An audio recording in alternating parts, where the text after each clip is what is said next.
I was the first person in my unit to get shot, to ever get a Purple Heart. They didn't know what to do with me. I fell through a lot of cracks. I call it outrunning the crazy. I have been traveling. I've tried antidepressants, certain things to help me sleep, talk therapy, group therapy, cognitive behavioral therapy, dialectical behavioral therapy, vibrational healing, acupuncture, equine therapy. I use my dogs as therapy.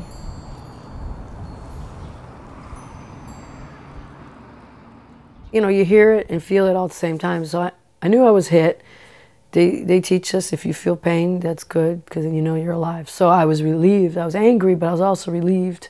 Major Autry yelled over, "Is everybody okay?" And I'm like, "They shot my fucking thumb off." And he's like, "What?" And I said it again, and those were the first words out of my mouth. I was assigned to the Combat Camera Squadron. I would say it's a challenge to stay in focus and have decent audio when people are shooting at you. Anything that ever happened to me is coming out now. Anything that I ever kept in, stuffed down, repressed, it's all coming out. Recently I have gone back to drawing. It's a way of slowing down. I went in the military because I longed for a sense of structure. I had lost my sister and I was splitting up with my husband. And then because I was in a vulnerable state, I became victimized by a sexual predator while I was in training.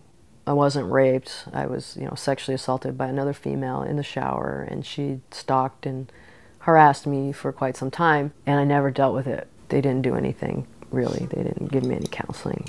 And, I had some things happen to me as a child that were similar, with a neighbor being inappropriate with me when I was 10 years old. So I've had things, my father leaving, my sister dying, being assaulted. It wasn't just getting shot.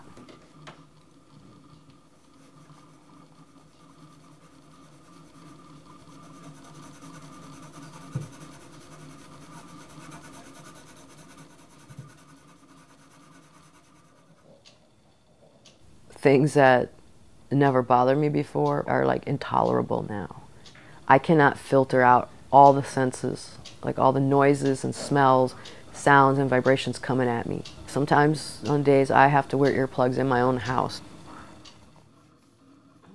I solve the problem of being triggered by isolating, but then it creates another set of problems. I have no connections with people. I don't feel like I belong to anything. I'm not part of anything. I have no purpose. I don't function. So it's an uncomfortable place to be. I had what the care providers considered suicidal ideation. If only you would talk to me. I'm still a bit in denial about it. I call it a loss of hope. I wouldn't be all by myself. But last year I got to a point where I looked at a bottle of pills and dumped them out to get one. Then I looked at them, I'm like, well, that wouldn't do it. As if, would this amount of pills kill me? Without a hope.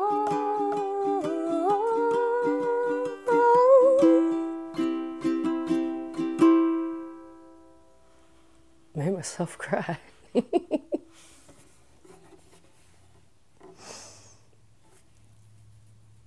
Oh, that's what I do all day. I know there's people out there who are suffering more than I am, people who have had it worse, that have worse injuries. I don't want to seem ungrateful. I'm grateful to be alive, but I'm kind of in this netherworld, this limbo. I'm kind of stuck. I was a very capable person before my symptoms started emerging, and I took care of myself.